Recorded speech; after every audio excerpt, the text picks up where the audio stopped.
नमस्कार, मी सुवर्णा. दुपारचे 2 वाजलेत. काही महत्त्वाच्या घडामोडी या बुलेटिनमध्ये बघणार आहोत. सगळ्यांचं लक्ष लागलंय लटके यांच्या राजीनाम्यासंदर्भात कोर्टात काय होतं. शिवसेना उद्धव बाळासाहेब ठाकरे या पक्षाकडून अंधेरी पोटनिवडणुकीकरता उमेदवारी मिळणाऱ्या ऋतुजा लटके यांच्या याचिकेवर सुनावणी पार पडलेली आहे. यामध्ये कोर्टानं पालिकेला त्यांचं म्हणणं मांडण्याकरता दुपारी 2:30 वाजण्यापर्यंतची वेळ दिलेली आहे. पालिका ऋतुजा लटकेंचा राजीनामा स्वीकारणार की नाही यावर निर्णय घेणार आहे का, असा सवाल कोर्टानं महापालिकेला विचारला आहे. तर त्यावरील उत्तर देण्याकरता 2:30 वाजेपर्यंतची वेळ त्यांना देण्यात आलेली आहे. राजीनामा स्वीकारणं हे पूर्णपणे पालिकेच्या अधीन असतं असंही कोर्टानं सांगितलं आहे.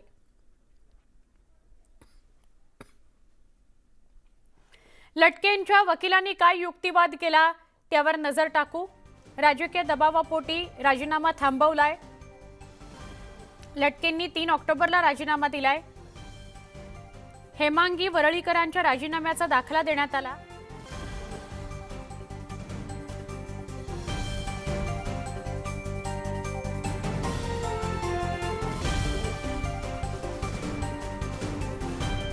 लटकेंच्या वकिलांनी हेमांगी वरळीकरांच्या राजीनाम्याचा दाखला दिला.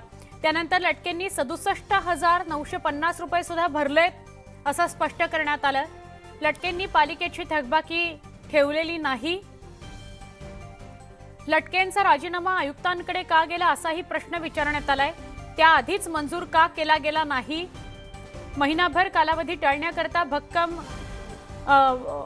विषय आहे, कारण रक्कम तर भरलेली आहे, म्हणजे पैसे तर भरलेले आहेत. पैसे भरल्याची पावती सुद्धा मिळालेली आहे. याचा अर्थ राजीनामा मंजूर समजावं का असाही प्रश्न लटकेंच्या वकिलांनी विचारला. लटके या क्लार्क पदावर आहेत. राजीनाम्याच्या सगळ्या प्रक्रिया पूर्ण झालेल्या आहेत असं वकिलांनी सांगितलं.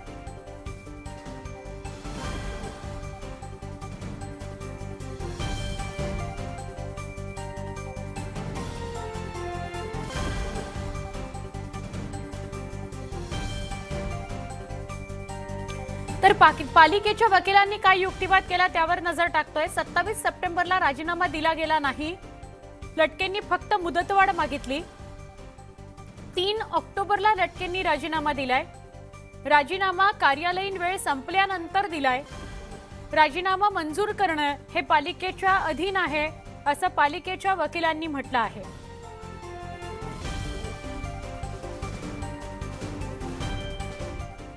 ऋतुजा लटके यांच्या राजीनामा नाट्यावर राजकीय नेत्यांनी काय प्रतिक्रिया दिलेल्या आहेत त्यावर नजर टाकूया.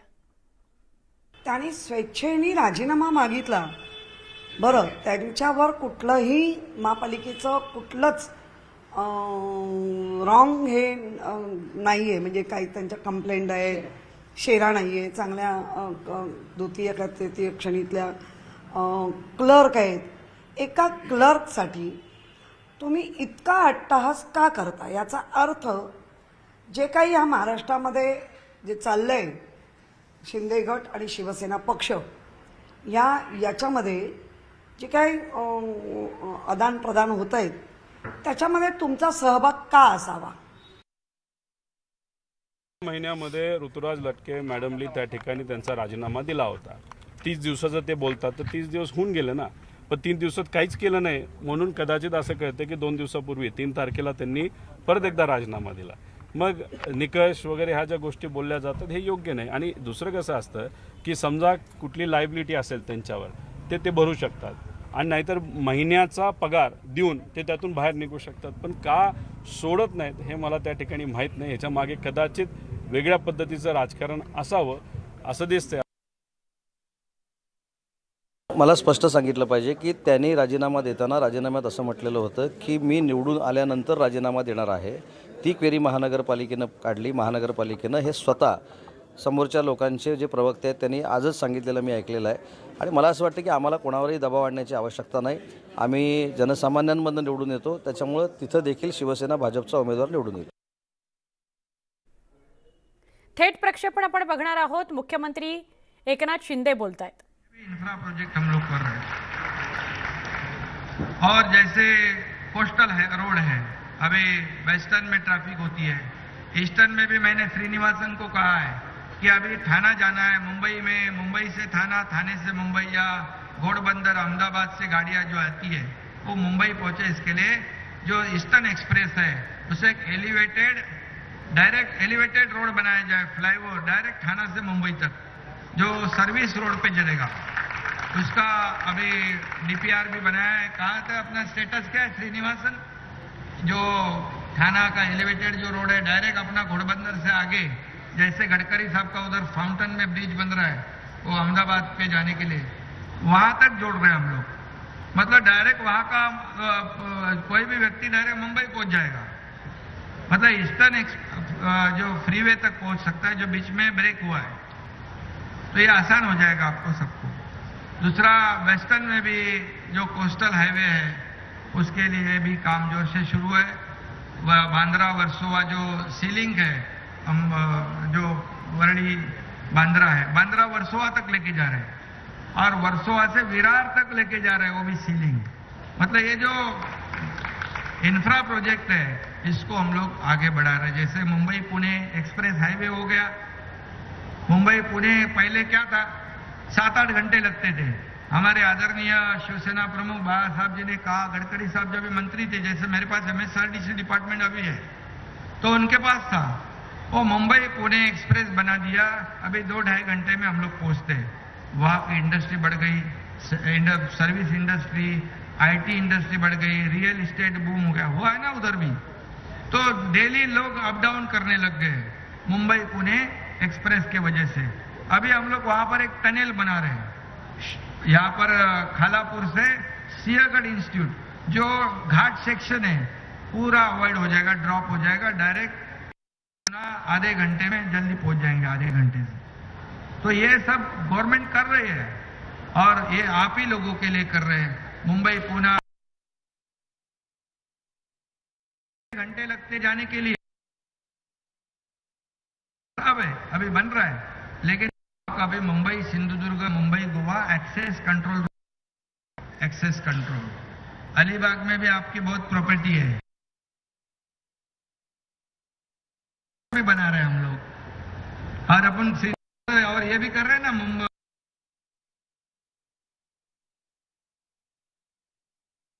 जो है ये फास्ट, यहां से वहां कहीं भी जा सकते हैं हम लोग। और बताऊंगा कि एक्सेस कंट्रोल के ऊपर गवर्नमेंट ध्यान फोकस कर रही है। 5000 किलोमीटर के एक्सेस कंट्रोल रोड हम लोग बनाने वाले।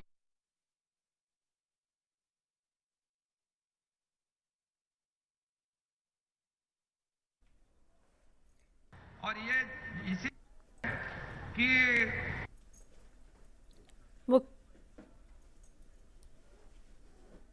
मुख्यमंत्री एकनाथ शिंदे बोलत होते, वेगवेगळ्या विकास कामांविषयीची माहिती देत होते। आपण ऋतुजा लटके यांच्या संदर्भातली, यांच्या राजीनाम्यासंदर्भातली जी सुनावणी झाली त्याविषयी बोलण्याकरता थेट जाऊया। आमच्या प्रतिनिधी सुष्मिता आपल्यासोबत आहेत, सुस्मिता बदाणे पाटील त्यांच्याशी बोलतोय। सुस्मिता, दोन्ही बाजूचं म्हणणं काय आहे ते ऐकून घेतलं कोर्टानं, 2:30 वाजेपर्यंत वेळ दिलेला आहे, नेमक्या काय घडामोडी घडल्या, काय अपडेट? खंडपीठासमोर सुनवाई अजूनही सुरू आहे। आता 1 तासाचा ब्रेक हा झालेला आहे। 2:30 वाजल्यानंतर पालिकेच्या वतीनं पुन्हा एकदा युक्तिवादाला सुरुवात होणार आहे। कोर्टरूममध्ये प्रशांत सर तुम्ही होतात, नेमकं काय झालं, कशा पद्धतीने युक्तिवाद दोन्ही बाजूने करण्यात आला? मुळात ऋतुजा लटके यांनी जी 2 राजीनामा पत्र सादर केली, त्या 2 राजीनामा पत्रांचं खऱ्या अर्थानं एक्सप्लेनेशन विश्वजित सावंत जे त्यांचे वकील त्यांनी दिलं की आमचे इंटेन्शन स्पष्ट होते। करतानाच दुसऱ्या पत्रात सुद्धा नियमानुसार 1 महिन्याची रक्कम पालिकेच्या कोषागारामध्ये भरली आहे। पण खरं तर क्लर्क या पदावर असलेली एखादी व्यक्ती, आणखीन त्या व्यक्तीचा जर का राजीनामा मंजूर करण्याचा अधिकार हा सहआयुक्तापर्यंतच असतो, हा आयुक्तापर्यंत जो जातोय, याच हा राजकीय हेतूपोटी आमचा राजीनामा रोखून धरला, अशा प्रकारचा थेट आरोप सुद्धा ऋतुजा लटके यांनी केला। या सगळ्या विषयामध्ये सुष्मिता, महत्वाचा मुद्दा हाच आहे की कोर्टानं सुमोटो या जो प्रश्न विचारलेला आहे, जे प्रश्न उपस्थित केलेले आहेत बीएमसीच्या वकिलांना की तुम्ही याबाबत निर्णय घेणार आहात की नाही, हे आम्हाला स्पष्ट करा। आणि हाच खरा कळीचा मुद्दा आहे। आणि या सगळ्या विषयातला सगळ्यात महत्वाचा ट्विस्ट आहे की 1 महिन्याचा नोटीस कालावधी म्हणजे नेमका काय, तर ऋतुजा लटके यांच्या वकिलांनी जो युक्तिवाद केला त्याच्यामध्ये त्यांनी हा मुद्दा स्पष्ट करून दिलेला आहे की जो कोर्टाला सुद्धा सुमोटो मान्य आहे अशा प्रकारचे संकेत दिसत आहे की 1 महिन्याचा कालावधी हा कर्मचाऱ्याचं मतपरिवर्तन व्हावं हा त्याच्या बाजूने त्याच्या न्याय्य हक्कांसाठी आहे आणि हा युक्तिवाद महत्वाचा मानला होता. 2:30 वाजताची सुनावणी ही सगळ्यात महत्वाची आहे कारण बीएमसी प्रशासनासोबत त्यांचे वकील अनिल साखरे काय चर्चा करतात त्यानंतरच त्यांचा युक्तिवाद ऐकण्याचा निर्णय कोर्टाने घेतलाय. खरं तर हेमांगी वरळीकर यांची 2012 सालची निवडणूक हाही एक दाखला देण्यात आला. त्यावेळेला अशाच पद्धतीची परिस्थिती होती, परंतु 1 महिन्याच्या आत त्यांचा जो राजीनामा होता तो स्वीकारण्यात आलेला. हेमांगी वरळीकर ही केस ज्यावेळेस आपण बघतो तर त्या केसचा दाखला सुद्धा याच्यात देण्यात आला आहे, त्याचे जोडपत्र देण्यात आले, त्यांचं राजीनामा पत्र आहे तेव्हा त्यांचं मंजुरीचं पत्र आहे. म्हणजे एका कर्मचाऱ्याला एक न्याय, मग दुसऱ्या कर्मचाऱ्याला हा न्याय का नाही? सरकारी कर्मचारी असो की स्थानिक स्वराज्य संस्था कर्मचारी यांना या प्रकारची सवलत मिळू शकते कारण तो निर्णय किंवा तो नियम कर्मचाऱ्याचा हिताचा आहे. हा अशा प्रकारचा युक्तिवाद सुद्धा त्यांची कागदपत्र सादर करताना विश्वजित सावंत यांनी केला. अनिल साखरे यांना सुद्धा कोर्टानं हाच प्रश्न विचारला पण त्याचं उत्तर त्यांना व्यवस्थित देता नाही आलं किंवा कोर्टाने तुम्ही बीएमसी प्रशासनासोबत आधी चर्चा करा, तुमची भूमिका एकदा निश्चित ठरवा, तुम्ही राजीनाम्यावर निर्णय घेणार आहात की नाही ते सांगा, मग कोर्ट आम्हाला हा स्वतः निर्णय घेण्याचा अधिकार स्वतःकडे अबाधित ठेवतोय किंवा राखीव ठेवतोय. हेमांगी वरळीकर यांना जो न्याय मिळाला होता तोच न्याय ऋतुजा लटके यांना मिळावा ही आग्रही मागणी विश्वजित सावंत यांनी केलेली आहे. खरं तर कोर्टाने एक महत्वाचा मुद्दा या युक्तिवादादरम्यान मांडलेला की जर एखादा कर्मचारी निवडणुकीसाठी तयार होत असेल, उमेदवारी त्याला मिळणार असेल तर तुम्हाला नेमकी अडचण काय?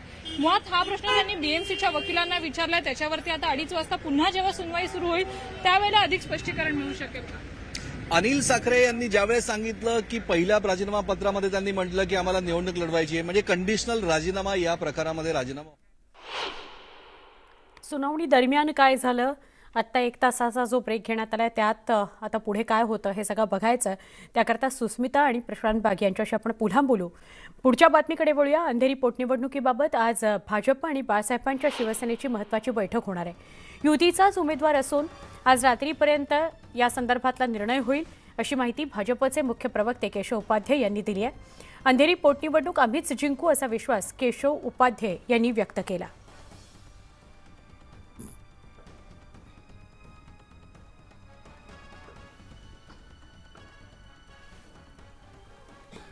सूत्रांनी न्यूज 18 लोकमतला माहिती दिलेली आहे. ऋतुजा लटके यांची उमेदवारी अडचणीत आल्यास शिवसेनेकडून लटके यांच्या कुटुंबातील उमेदवार दिला जाणार आहे. खात्रीलायक माहिती मिळते. सूत्रांकडून ही माहिती आहे.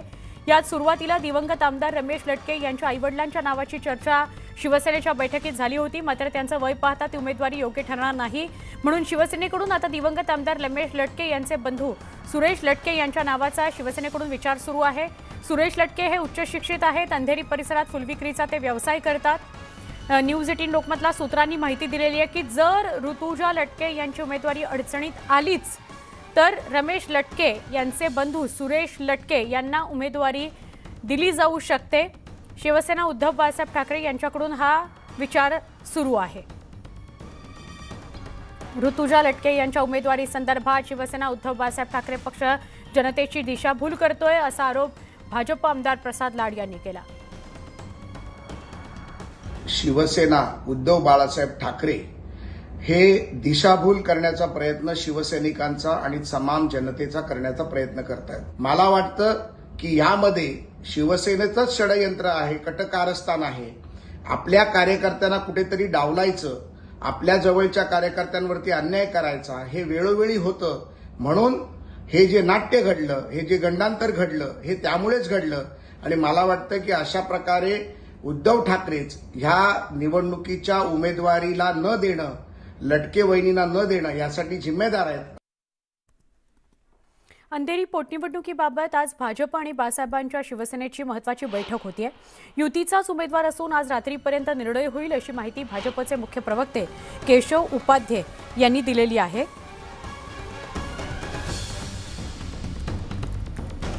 महत्त्वाची ही माहिती आहे. रात्री महत्त्वाच्या बैठकीचं आयोजन करण्यात आलंय. अंधेरी पोटनिवडणूक आम्हीच जिंकू असा विश्वास केशव उपाध्येंनी व्यक्त केलेला आहे.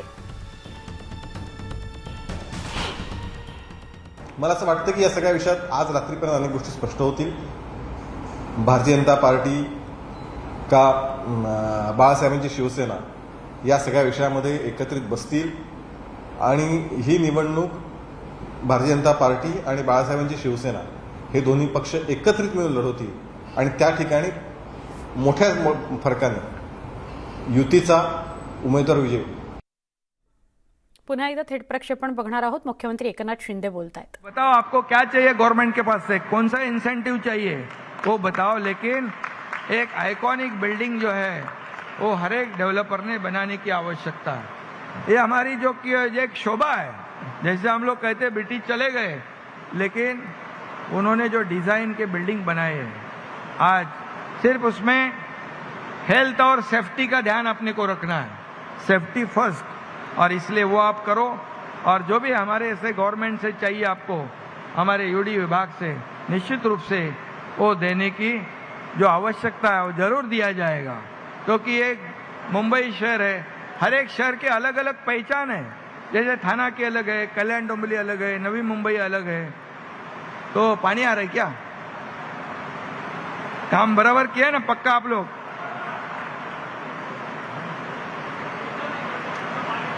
आपके एक्सपो और एग्जीबिशन पे ऊपर वाला भी मेहरबान है.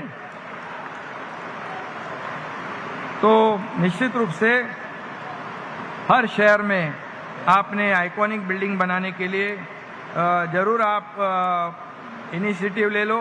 पब्लिक स्पेसेस है, अर्बन लैंडस्केप है, बिल्डिंग पे क्राउन्स है, इसका सब आप लोग, ठाणे में हमारी कई बिल्डिंग है ऐसे बनाई है और मुंबई में भी कई है, लेकिन आप ज़्यादा काम करो उसमें. सिर्फ एफएसआई, तो अभी एफएसआई का कोई तकलीफ नहीं है, बिल्कुल एफएसआई की कोई तकलीफ नहीं. और इसमें मैं एक ही कहूँगा, फर्स्ट सिग्निफिकेंट इम्प्रेशन, ऐसा जो एफएसआई का ये फुल फॉर्म है ऐसा होना चाहिए, ऐसी मेरी भावना है. ऐसी बिल्डिंग बनाओ और ज़रूर हम लोग आपके लिए सोचेंगे. ये इसके बाद बोमन जी ने भी कुछ कहा है, उसमें भी हम लोग पॉजिटिव स्टेप उठाएंगे. निश्चित रूप से आपको जो है देने की आवश्यकता है वो देंगे.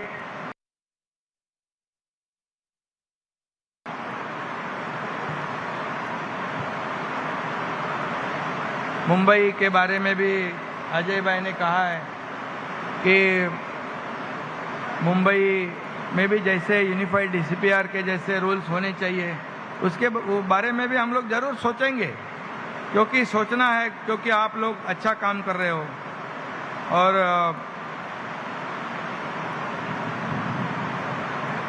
स्टैम्प ड्यूटी और जो प्रीमियम की बात है,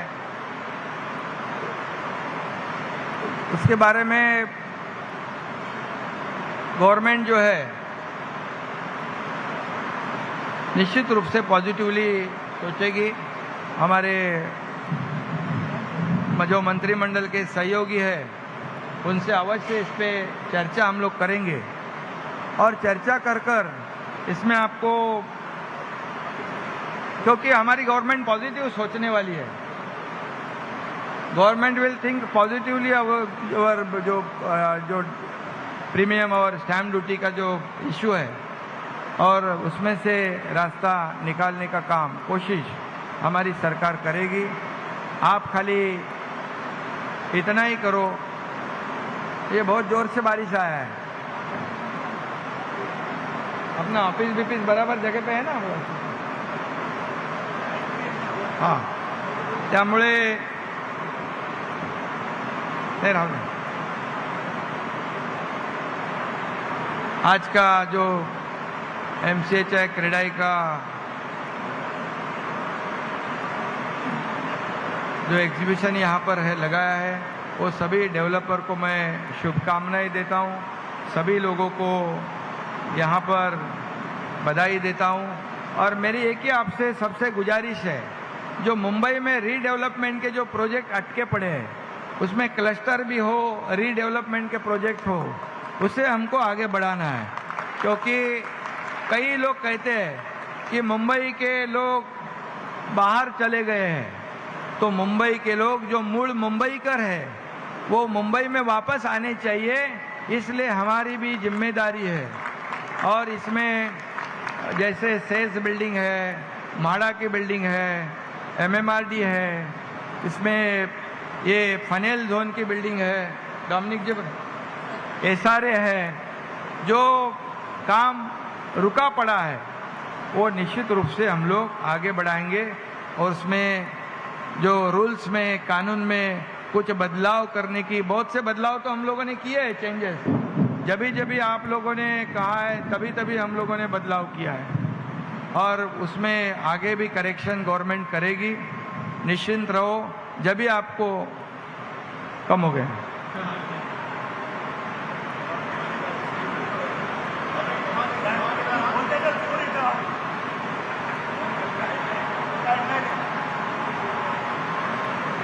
नहीं, सरकार देने वाली सरकार है और इसलिए कई डिसीजन हम लोगों ने लिए हैं। मैं गगरानी साहब को कह रहा था कि ये जो रियल इस्टेट है, डेवलपर जो है, ये डेवलपर और उनके ऊपर जो 200-250 अलाइड इंडस्ट्रीज है, सर्विस इंडस्ट्री है, उसे हम लोगों को मदद करने की आवश्यकता है कि लाखों लोग काम करते हैं उसमें। तो ये पॉजिटिव सोचने वाली सरकार है। इतना ही मैं आपको कहूँगा। फिर एक बार आपने मुझे इस उद्घाटन में, इस कार्यक्रम में बुलाया, इसके लिए मैं आपको धन्यवाद देना चाहता हूँ, शुभकामनाएं देता हूँ। जैसे हम लोग सब, मैं चीफ मिनिस्टर बन गया, लेकिन चीफ मिनिस्टर मीन्स सीएम, मैं अपने आप को सीएम मीन्स एक कॉमन मैन और वो हिसाब से समझता हूँ और इसलिए मेरे में कोई चेंज आपको दिखाई पड़ा क्या? अजीब बात नहीं ना, वो चेंज दिखाई पड़ेगा भी नहीं, क्यों चेंज हो गया तो आप बोलेंगे अरे कल तो एकनाथ शिंदे ऐसा था, आज बदल गया। तो हमें साथ में आगे बढ़ना है। ये रियल इस्टेट भी एक बहुत ही इम्पोर्टेंट इंडस्ट्री है, इम्पोर्टेंट सेक्टर है इस राज्य में और हम जानते हैं कि कभी आपको हेल्प करना है और कभी आपको सपोर्ट करना है, लेकिन बार बार आप खाली मांगते मत रहो, देने का भी काम आपको करना है। अफोर्डेबल हाउसिंग जैसे आइकॉनिक बिल्डिंग हो, कोई शहर का ब्यूटिफिकेशन हो, उसमें भी आपका योगदान देने की आवश्यकता। इतना ही मैं कहूँगा। धन्यवाद। जय हिंद, जय महाराष्ट्र।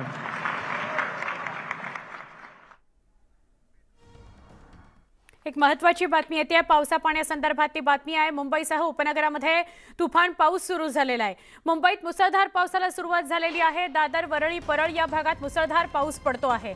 आता ज्या ठिकाणी मुख्यमंत्री एकनाथ शिंदे डेव्हलपर्सच्या एक्सपोजला उपस्थित होते, त्या ठिकाणी सुद्धा मुसळधार पाऊस पडत होता। त्याच्याविषयीची वाच्यता सुद्धा मुख्यमंत्री एकनाथ शिंदे यांच्या तोंडून येत होती आणि आता आपण त्याच महत्त्वाच्या बातमीवर आहोत। पावसासंदर्भातली ही बातमी आहे। उपनगरासह मुंबईतल्या वेगवेगळ्या भागांमध्ये तुफान पावसाला सुरुवात झालेली आहे। दादर, वरळी, परळ या सगळ्या भागामध्ये तुफान पाऊस पडतो आहे। मुंबईत मुसळधार पावसाला पुन्हा एकदा सुरुवात झाली आहे। आता हा पावसाळा सुरू आहे का अजून इतर कुठला महिना हे खरं तर बघण्याची गरज आहे, कारण रोज पाऊस कुठे ना कुठे पडतो आहे। महाराष्ट्रातल्या अनेक भागांमध्ये काही ठिकाणी रिमझिम स्वरूपाचा, काही ठिकाणी मुसळधार स्वरूपाचा पाऊस पडतोय। त्यामुळे पाऊस हा परतीचा पाऊस आहे का असा सुद्धा प्रश्न उपस्थित होतो। मुंबईसह उपनगरात तुफान पाऊस सुरू झालेला आहे। ही दृश्य सुद्धा आता आपल्यापर्यंत पोहोचली आहेत। काही क्षणापूर्वी घेतलेली ही दृश्य आहे। तुफान पाऊस मुंबईतल्या भागात पडतोय। दादर, वरळी, परळ या भागात मुसळधार पाऊस पडतोय। उपनगरांमध्ये तुफान पावसाला सुरुवात झालेली आहे।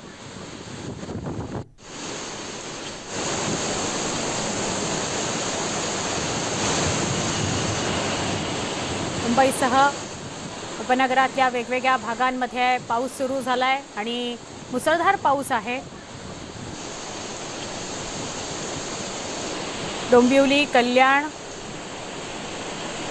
उल्हासनगर, अंबरनाथ हा सगळा परिसर असेल, ठाण्याचा भाग असेल, मुंबईतला वरळी, परळ, दक्षिण मुंबईचा काही भाग असेल, मुसळधार पाऊस या सगळ्या भागामध्ये पडतो आहे।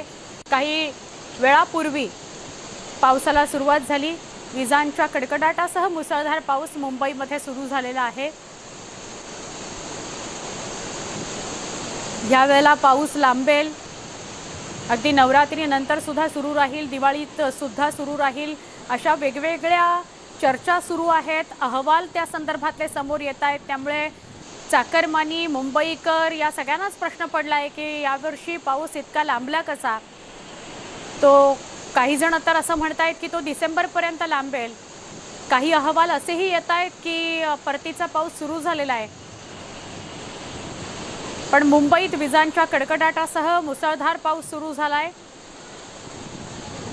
उपनगरांमध्ये सुद्धा पाऊस आहे.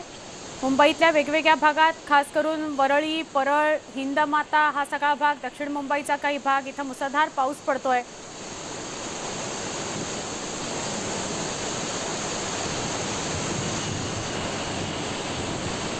आमचे प्रतिनिधी विशाल पाटील आपल्या सोबत आहेत, त्यांच्याशी बोलूया. विशाल, परतीचा पाऊस असंच गेले काही दिवस सातत्याने आपण म्हणतोय. रोज असाच मुसळधार पाऊस महाराष्ट्रातल्या वेगवेगळ्या भागात पडताना आपल्याला दिसतोय. आत्ताचं मुंबईतलं काय अपडेट?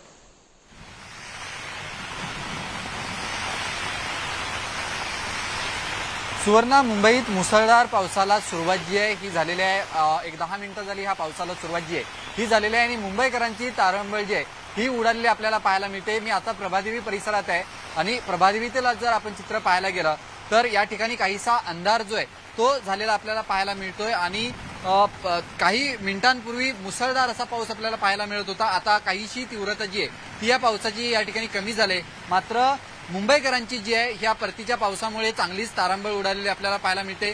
ठिकठिकाणी लोक जी आहेत ही आसरा घेऊन थांबलेली आपल्याला पाहायला मिळत आहेत. मी एकंदरीत जर पाहायला गेलं तर मुंबईत मुसळधार पावसाला जी आहे ही सुरुवात झालेली आहे. मग महालक्ष्मी परिसर असेल, वरळी असेल, दादर असेल, माहीम आणि मुंबई उपनगरात सुद्धा मुसळधार पावसाला सुरुवात जी आहे ही झालेली आहे. हवामान खात्याकडनं तशा पद्धतीचा अंदाज सुद्धा आज व्यक्त करण्यात आला होता आणि आज या पावसाला जी आहे ही सुरुवात झालेली आहे. खरं तर फक्त पाऊसच नाही तर वारा आणि विजांचा कडकडाट सुद्धा होताना आपल्याला पाहायला मिळतोय. त्यामुळे एकंदरीत या पावसामुळे मुंबईकरांची मात्र चांगलीच तारांबळ उडालेली आपल्याला पाहायला मिळते. सुवर्णा, धन्यवाद विशाल, सविस्तर माहिती दिल्याबद्दल. या सगळ्या घडामोडींसह बुलेटिनमध्ये इथेच थांबतोय. ताज्या बातम्यांसह काही क्षणात पुन्हा भेटूया.